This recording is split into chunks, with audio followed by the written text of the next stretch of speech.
Atenção! Vai começar agora uma teleaula de automação do curso profissionalizante. Este módulo tem um total de 20 aulas. Hoje você vai assistir a teleaula número 6. Bons estudos!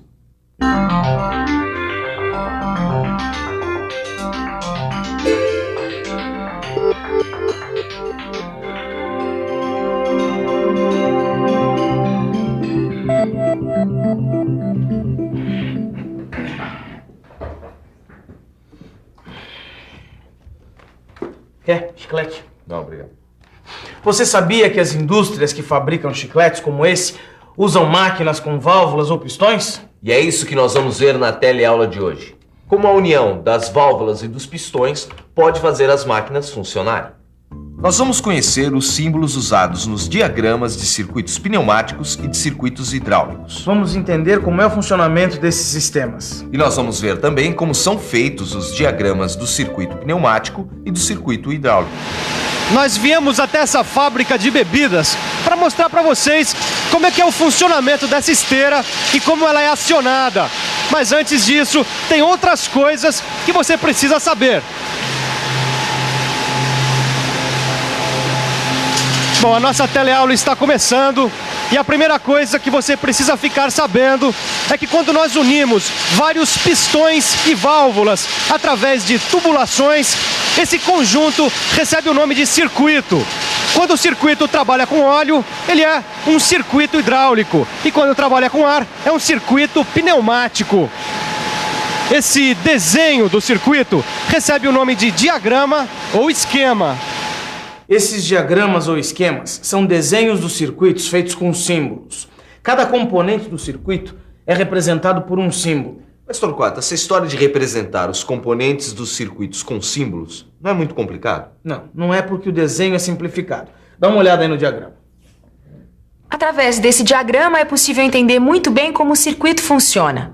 O símbolo usado para representar as válvulas é muito importante, hein? Já que as válvulas podem ter várias posições, dependendo de como elas forem acionadas, o símbolo da válvula tem que representar essas diferentes posições. Cada posição ou estado da válvula é representado por um quadrado. Dentro do quadrado, podemos representar as passagens abertas ou fechadas. Aqui o orifício R de retorno de ar comprimido da válvula está fechado. Quando o orifício P de pressão da entrada de ar comprimido se comunica com o orifício C, o ar é escoado de P para C. Depois, C será ligado a um cilindro pneumático.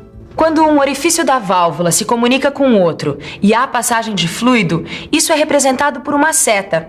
Essa passagem é chamada de via, mas a gente não pode esquecer de representar como a válvula foi acionada. Cada tipo de acionamento de válvula é representado por um símbolo. Você quer ver? Este é o símbolo para a válvula com botão. Este outro é da válvula alavanca. Assim é o símbolo para a válvula de pedal, o símbolo da válvula batente, o da válvula rolete, este outro da válvula mola. Este é o da válvula direto e o da válvula solenoide. Válvula solenoide, essa eu lembro bem. Mas, Torquato, você tem razão, os símbolos não são tão complicados. Eu disse. Vamos ver como ficaria aquela nossa válvula sendo acionada por um solenoide. No caso de uma válvula solenoide, o estado desta válvula de 3 vias seria representado assim. O orifício P se comunicará com o orifício C, permitindo a passagem de ar de P para C. E o orifício R está fechado. Aqui temos uma válvula não acionada. Seu carretel é mantido nesta posição através de uma mola. Ela é então uma válvula de 2 posições.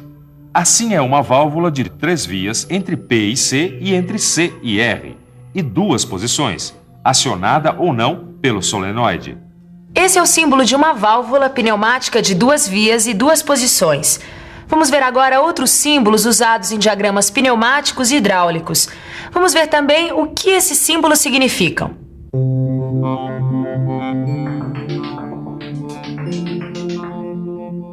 Este é o símbolo para fonte de pressão. Agora vemos o símbolo do filtro. Este aqui representa o reservatório. Este outro o motor hidráulico. Aqui temos o símbolo da tubulação rígida e este outro da tubulação flexível. Agora estamos vendo o símbolo do cilindro de ação simples, com retorno por mola. E por último, este que representa o cilindro de ação dupla. Os símbolos já estão aqui. Torquato, a gente podia desenhar o diagrama de algum circuito? Isso, mas desenhar o diagrama de algum circuito que operasse um sistema. Podemos dizer que a operação desse sistema é dividida em 3 fases. A primeira fase é com a esteira ligada, que assim pode levar a garrafa até a posição embaixo do pistão. A segunda fase é quando a garrafa recebe a tampa. O pistão pneumático está montado verticalmente. Assim, o atuador em sua extremidade pode tampar a garrafa. A terceira fase é quando o pistão sobe. Quando a última fase termina, a primeira começa novamente. Assim, o ciclo se repete com outras garrafas. Afinal, esse é um sistema automático. Um sistema, ou melhor, uma máquina automática, possui atuadores, que são responsáveis pelo trabalho mecânico. Possui também os sensores, que indicam em que situação de trabalho a máquina está naquele momento.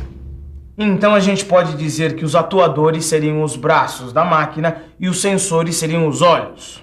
Agora me diga uma coisa. No sistema que a gente estava vendo, quais seriam os braços, ou seja, os atuadores? Vamos pensar um pouco. Vamos pensar um pouco. Neste nosso sistema, temos 2 atuadores. O primeiro é o pistão pneumático que tampa as garrafas. O segundo é o motor elétrico que faz a esteira se movimentar. Agora que a gente já sabe quais são os atuadores desse projeto de automação industrial, vamos usar 3 chaves fim de curso para serem os sensores. A chave fim de curso é como um interruptor de luz. Só que no caso da máquina, ao invés dela ser acionada por um toque, ela é acionada através do contato com a haste da chave fim de curso. Assim, olha. A chave número 1 indica quando a garrafa está embaixo do pistão.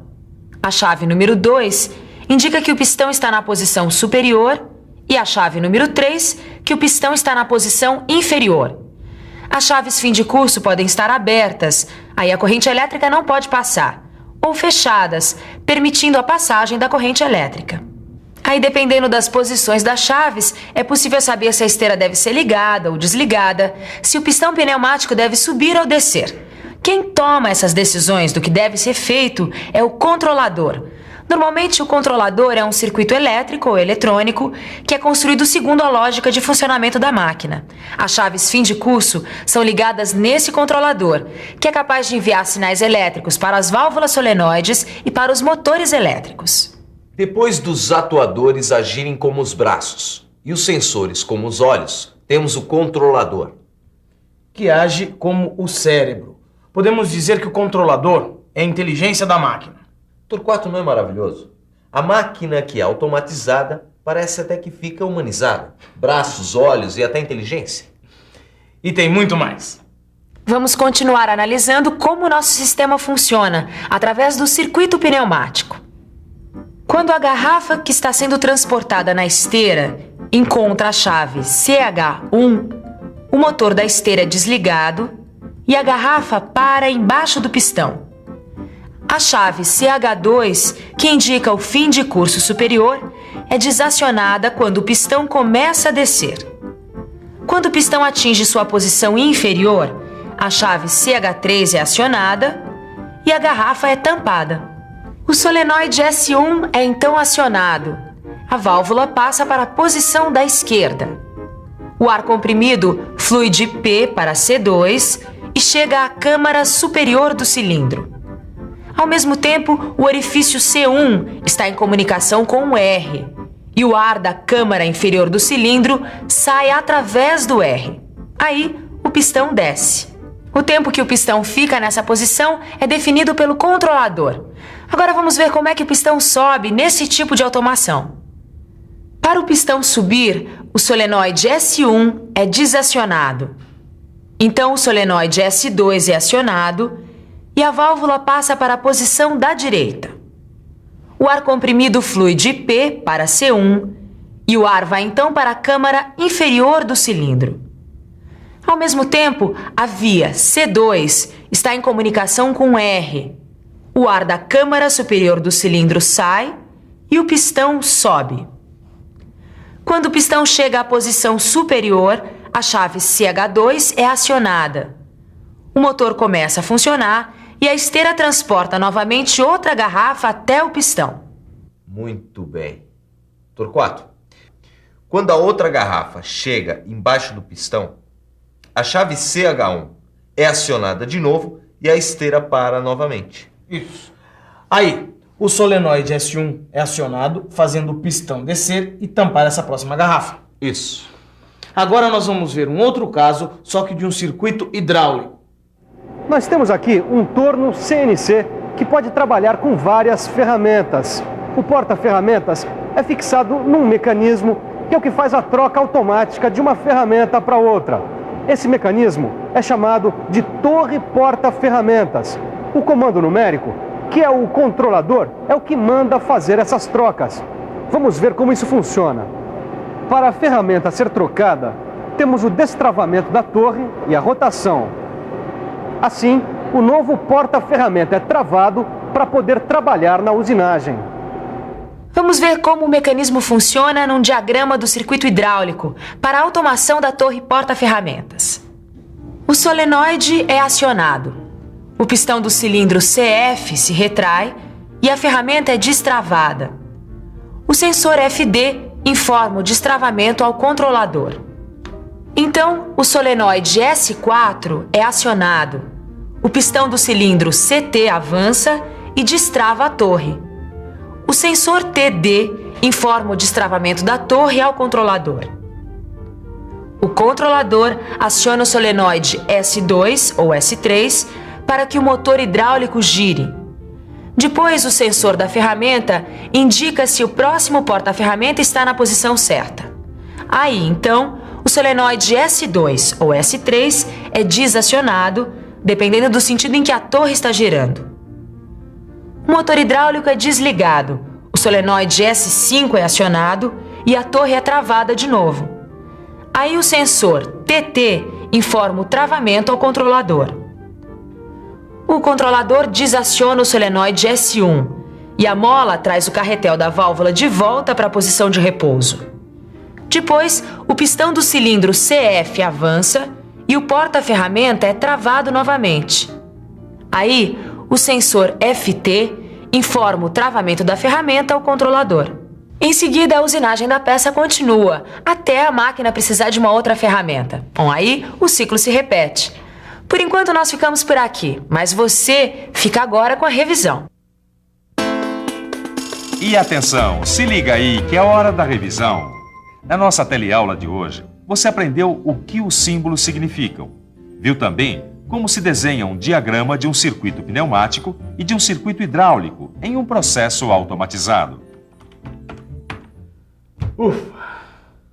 É isso aí, minha gente. Por hoje tá bom que eu já estou cansadão, o negócio é ir pra casa. Isso, ir para casa e estudar. Bons estudos e até a próxima teleaula.